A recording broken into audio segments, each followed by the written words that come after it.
Hello everyone, હું doctor Vanita. ચોમાસામાં વરસાદની સાથે મચ્છરજન્ય રોગો, તાવ, શરદી, ખાંસી આ બધી તકલીફના ચાન્સીસ પણ ખૂબ વધી જતા હોય છે.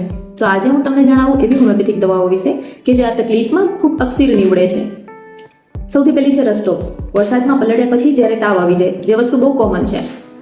એ સાથે હાથ પગનો દુખાવો થતો હોય, સાંધા જકડાઈ ગયા હોય, અને હાથ પગનો દુખાવો એવો હોય કે જાણે મોજ આવી ગઈ હોય, મચકોડાઈ ગયા પછી જેવો દુખાવો થાય એ ટાઈપનો દુખાવો હોય.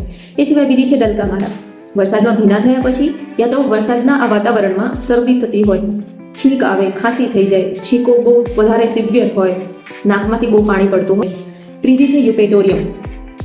તાવ આવ્યો હોય, વાયરલ ફીવર હોય, એ સાથે હાડકાનો દુખાવો થતો હોય, જાણે કે હાડકાં તૂટી રહ્યા છે એ ટાઈપનો દુખાવો હોય, અથવા તો ડેન્ગ્યુ ફીવર હોય. ચોથી છે આર્સેનિક આલ્બ.